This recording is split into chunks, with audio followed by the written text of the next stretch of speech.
So we're going to go through exactly how to build muscle as a skinny guy and give you a step-by-step plan to make sure you can actually get the results you want this time. First of all, you need to set a goal. So this is either going to be to cut or gain. So if you're slightly skinny fat, then first off, you need to get rid of that and make sure you can see your abs. So your first goal is to cut by being in a calorie deficit, and then you've got a blank canvas to start. However, if you already can see your abs, you're already skinny and you just want to pack on muscle without gaining the fat, then, then your goal needs to be to gain. So this means you'll be in a calorie surplus, only slightly, so you're not gaining fat, and therefore you can build that muscle. So one of the most important things that most guys will overlook is your diet. Look, you can go to the gym as much as you want. If your diet doesn't align with your training, then you're not going to see the results you want. And why should you? Because you go for a gym, an hour in the day, there's another 23 hours, you've got to manage your diet. So this is why it's 8% of the work. So let's get into the basics. Right, calories and macros to grow. First of all, you need to find yourself a calorie calculator. This is just so you can work out your maintenance calories, and then you can add 200 to 500 into a surplus to make sure you've got that excess energy to build muscle. Little point on the calorie calculator, if you want a free one, go in the description below and you can get your hands on that completely for free. So your maintenance won't be perfect just off these calculators, but they'll give you a rough idea, and as long as the scales and the progress is going in the right direction, then you can adjust from there. Next up, your protein. Obviously, this is one of the most important macros when building muscle. So we want to be aiming for at least 2 grams of protein per kilogram of body weight. So it doesn't take a genius to work this out. However much you weigh in kilos, times that by 2, and there's your protein intake for each day. Carbs and fats are less important to this, but they can be filled to get the rest of your calories in. Don't be scared to eat some carbs, to eat some fats. They're normally higher in calories. They'll make it easier to get to your calorie goals, but make sure you're getting enough carbs in to fuel your workouts and a minimum of 60 grams of fat a day just to maintain your hormone function. The diet needs to be tracked and needs to be measured. Obviously, we don't need to do this all the time and be tracking everything right down to the amount of ketchup we have on our dinner. So you want to track your calories and you want to track your weight in the beginning. This is just so you can get an idea of what is in the foods you're eating. So many skinny guys just think, oh, I've got fast metabolism, it's impossible for me to put on weight. But that's not true. They just think they're eating a lot of calories when in reality they're not. You will gain weight if you're in a calorie surplus, and that is as simple as that. Obviously, you want to be tracking your weight all the time. This is just so you can adjust depending on the results. If you're gaining weight too quick, you're eating too many calories and you need to tone it down a little bit. Otherwise, you're going to put on excess fat. So just make sure you're tracking your weight. Ideally, you want to be tracking it every single day, but as many days as you can get throughout the week. Work out your weekly average, and this is the most accurate way. For guys who struggle to eat, this wasn't something that I struggled with in the beginning, but there is a lot of people who struggle to eat and get enough calories in to actually bulk up. So make sure you're utilizing liquid calories. This can be a smoothie, just pack in a lot of milk, protein, put some peanut butter, put stuff in that's high in calories. You can have a shake and it'd be over 1,000 calories. And you can't tell me you can't do that once a night to make sure you're hitting your calorie goals.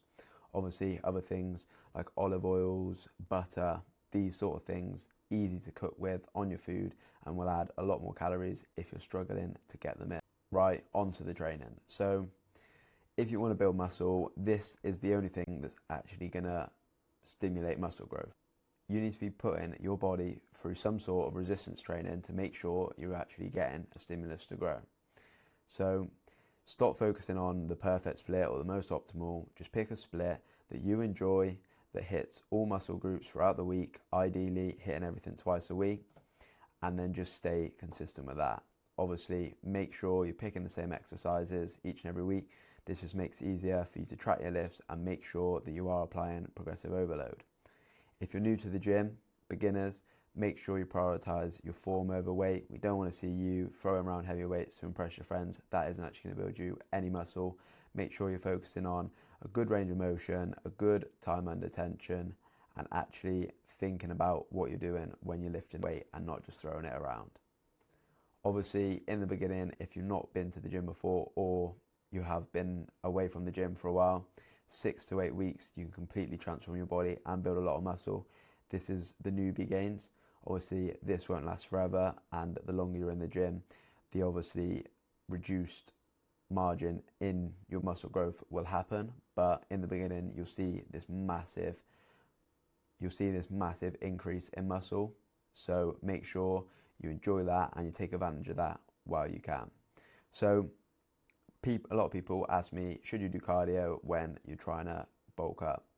Ideally, do cardio year round. This is just make sure you keep yourself healthy, keep yourself fit, and obviously you're building a good, strong cardiovascular base. The only thing I will say to that, do the cardio you enjoy, but if you're going to do a lot of cardio, make sure you're accounting for these in your calories. Otherwise, you won't be putting on weight and obviously in turn won't be putting on that muscle. So like I spoke to, everything I've said before isn't magic. It's all just the basics behind this stuff. But what actually gets you results is the consistency. So like I mentioned before, the newbie gains, your progress will be the best in the first 6 to 8 weeks, as long as you're doing everything right. But you need to continue to do the same things after that. You're not going to make the rate of progress that you were in the beginning, but you will continue to make progress if you're doing everything right. So you will need to get better at training, nutrition, and tracking that to make sure you keep progressing in the long term. However, as long as you're doing the right things, you're showing up when you say you're going to show up, and you're not lying to yourself by saying you're eating all these calories when you're not, then that's perfect. So like I said before, I'm giving you a step-by-step game plan on how to do this. So first of all, you need to decide on your goal. Like we mentioned before, if you're a little bit skinny fat, cut first, then gain. Obviously, if you're just skinny, you can see your abs, then let's just go straight for the gaining. Number 2, you need to set yourself a calorie and macro goal. Obviously, most important macro is the protein. Double your body weight in kilograms, and this is your daily protein intake and your calories. Get yourself a calorie calculator and work them out. Obviously, these are going to change as you go, so you'll need to recalculate this every couple of weeks or every time your progress plateaus. So third, pick your training split. Don't spend too much time on this. Pick how many days you're going to go to the gym every week that you can stick to, and then find a split that works around that. Obviously, keep in mind that you want to be hitting each muscle group twice per week. Number 4, execute and track. Obviously, planning all this, coming up with a good plan, all these meals you're going to eat, doesn't matter until you actually do it. So make sure you're executing it and you're tracking what you're doing. So if you do run into any plateaus or you're not making progress, you can look back at what you tracked and see where you're going wrong. Obviously, if you've got a coach, they'll keep you on top of that, but that's a story for another day. Number 5, adjust as you get more data. You're going to have more reading on the scales, you're going to have more feedback from your training, so make sure you look at the data that you're doing. If you're not progressing in a certain area, make sure you're going into detail, seeing why, and making sure you're fixing this. And lastly, consistency is the results. Obviously, none of this matters if you're going to show up and do it all on a Monday and then the rest of the week sack it off. Obviously, show up when you say you're going to show up. Keep doing this consistently for the next 8 to 12 weeks and you'll see some serious results. So if you found any value from this video or you got any questions, drop them in the comments below. And obviously, if you'd like to hit a subscribe, would really help me. I'm trying to grow this channel and help as many people as we can.